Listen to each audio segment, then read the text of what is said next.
सुंदर वन जंगल में टूनी चिड़िया अपने बेटे बबलू के साथ एक टूटे फूटे झोपड़े में रहा करती थी।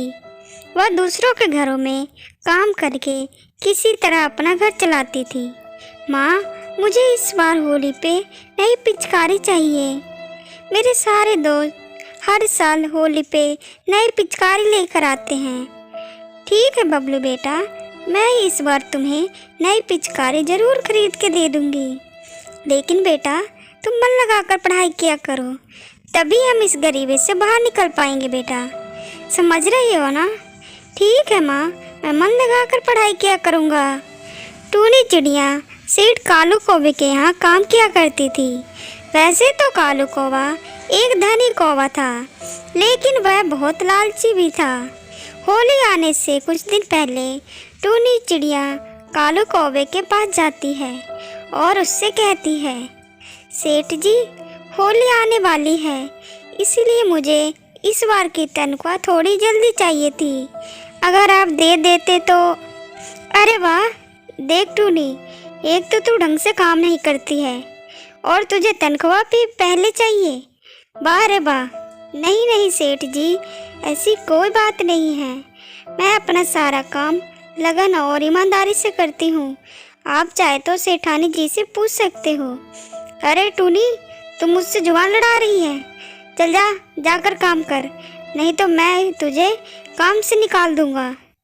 बेचारी टूनी वापस से अपना काम करने चली जाती है। अगले दिन टूनी फिर से सेठानी जी के पास जाती है और कहती है, मालकिन, मेरे पास बिल्कुल भी पैसे नहीं हैं। आप सेठ जी से बोलकर मुझे मेरी तनख्वाह दिला देंगी।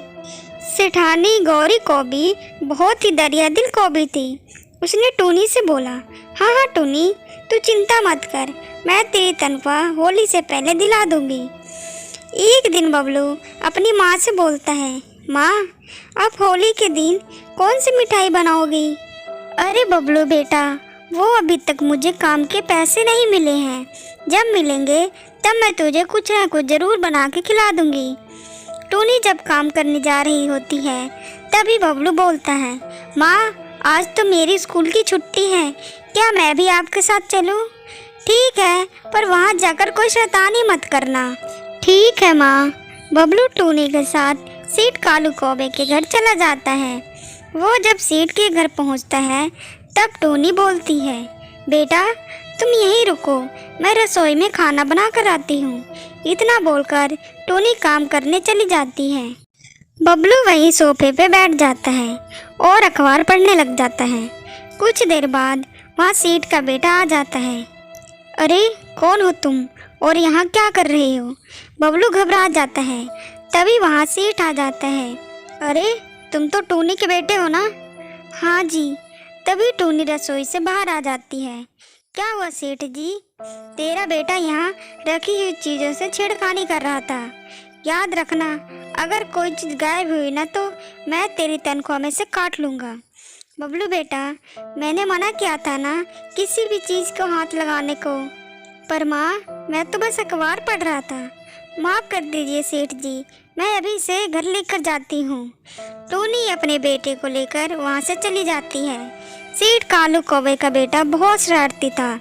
उसने अपने पापा का वॉलेट चुरा लिया और अपने कमरे में लाकर रख दिया। हाँ, अब आएगा मज़ा।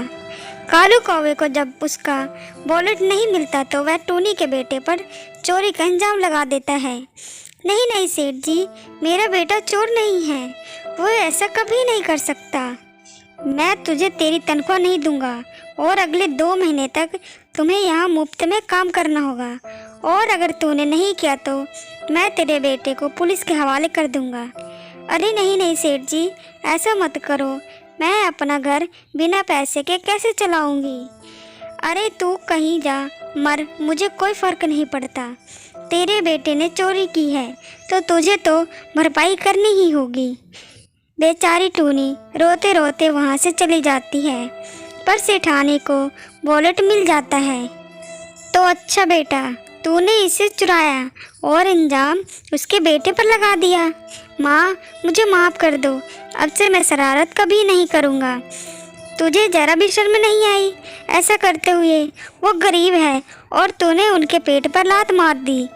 चल जाकर माफ़ी मांग उनसे और पापा को सारी सच्चाई बता। वो जाकर सेठ कालू कौवे को सारी बात बताता है। फिर तीनों मिलकर टूनी चिड़िया के घर जाते हैं।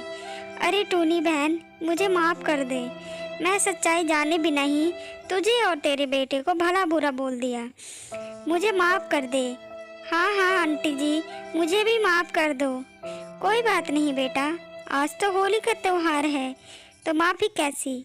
उसके बाद सेठ कालू कौवा उसकी सारी तनख्वाह दे देता है और दोनों परिवार मिलकर होली का त्यौहार मनाते हैं।